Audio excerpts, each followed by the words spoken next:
Ken Betwa link परियोजना प्रभावित 8 गांव के सैकड़ों आदिवासियों ने विशाल रैली निकालकर राष्ट्रपति के नाम कलेक्टर को सौंपा ज्ञापन। शिलान्यास से पूर्व उचित मुआवजा भुगतान करने की उठाई मांग। देश की पहली नदी जोड़ो परियोजना अंतर्गत केन-बेतवा लिंक परियोजना का शिलान्यास करने देश के प्रधानमंत्री नरेंद्र मोदी 25 दिसंबर 2024 को खजुराहो पहुंच रहे हैं।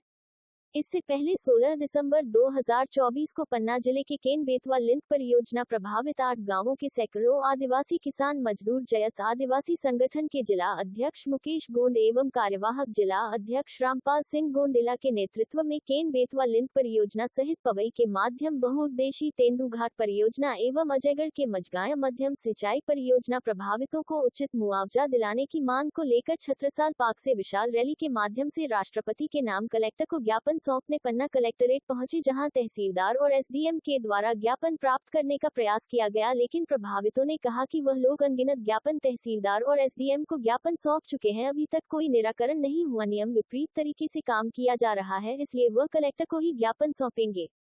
कलेक्टर के द्वारा ज्ञापन लेने नहीं आने पर सैकड़ों लोग कलेक्टरेट के गेट पर धरने में बैठ गए। शाम लगभग 5 से शीतलहर एवं कड़ाके की ठंड का प्रकोप शुरू हो गया। सैकड़ों महिलाएं, बुजुर्ग और युवा खुले आसमान के नीचे बैठे रहे और जब तक कलेक्टर ज्ञापन लेने नहीं आएंगे तब तक वापस नहीं जाएंगे के नारे लगा रहे हैं। जिस परियोजना के विरोध में 8 गांव के सैकड़ों आदिवासी प्रदर्शन कर रहे थे, उसी केन-बेतवा लिंक परियोजना का उद्घाटन करने 25 दिसंबर को प्रधानमंत्री नरेंद्र मोदी खजुराहो पहुंच रहे हैं, जिसकी तैयारियां जोरों पर चल रही हैं। किसी तरह शाम लगभग 5:30 बजे कलेक्टर सुरेश कुमार कलेक्टरेट पहुंचे और प्रदर्शनकारियों से ज्ञापन प्राप्त कर समस्याएं सुनी और नियम अनुसार निराकरण का आश्वासन दिया।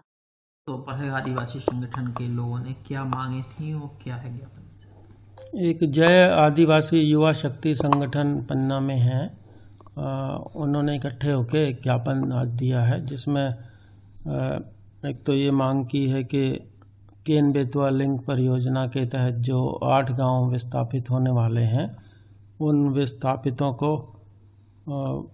कहीं और बसाया जाए। इसमें नियम और निर्देश शासन के स्पष्ट हैं कि राहत का एक पैकेज बनाया हुआ है। एक तो ये कि उनकी जो ज़मीनें खुद की थी, निजी स्वामित्व की, और मकान थे, उनका मुआवजा दिया ही जा रहा है, जो शासन के निर्देश हैं और अधिनियम के तहत।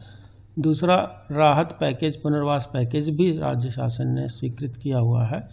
उसके तहत 12.5 लाख रुपए एक परिवार लेके अन्यत्र कहीं भी विस्थापित स्वतः हो सकता है, अपनी स्वेच्छा से कहीं भी, या यदि वो शासन द्वारा बनाई गई कॉलोनी में जाके भूखंड लेके निवास करना चाहते हैं तो उसके लिए 5 लाख रुपए लेंगे और प्लस कॉलोनी में निवास के लिए स्थान लेंगे। तो ये ऑप्शन व्यक्तिगत रूप से सभी से 8 गांव के निवासियों से एकत्र किए जा रहे हैं। अधिकांश ने, अभी 6-7 गांव में कर प्रक्रिया हो गई है, अधिकांश ने एक मुश्त पैकेज लेके विस्थापित होने के लिए सहमति दी है। तो जैसे शासन के निर्देश हैं उसके मुताबिक उनको एक मुश्त पैकेज वो ले रहे हैं 12.5 लाख रुपए का, तो वो उनको प्रदाय किया जाएगा। कुछ युवा लोग हैं जो 18 साल पूरी अवस्था कर लिए, वो निर्देश स्पष्ट हैं। 18 मैं बताऊं, जो मांग कोई अलग नहीं है, जो अधिनियम है उसमें ही प्रावधान है कि कट ऑफ डेट जिस दिनांक को धारा 11 का नोटिफिकेशन होता है, अर्थात ये प्रारंभिक कार्रवाई भू अर्जन की शुरू होती है, उस डेट को जो व्यक्ति 18 वर्ष से ऊपर के हैं और उनकी शादी नहीं हुई है, परिवार के मेंबर हैं, तो उनको भी एक पारिवारिक इकाई के रूप में मानते हुए ही लाभान्वित किया जाता है। तो वो पूरा सर्वेक्षण के मुताबिक हम लोग कर रहे हैं। कुछ एक अनावश्यक मांग ये करते हैं, आज वो 18 वर्ष का हो रहा है तो कहने लगता है कि मुझे भी दिया जाए, जो संभव नहीं है। उस कट ऑफ डेट पे जो 18 अथवा उससे अधिक के हैं, वो समग्र आईडी से प्रमाण मिलता है, अंक सूची यदि किसी के पास है तो उससे प्रमाण मिलता है। तो उस डेट में जो 18 से अधिक के हैं उनको नियमानुसार पूरा एक परिवार मानते हुए राहत दी जा रही है। Thank you.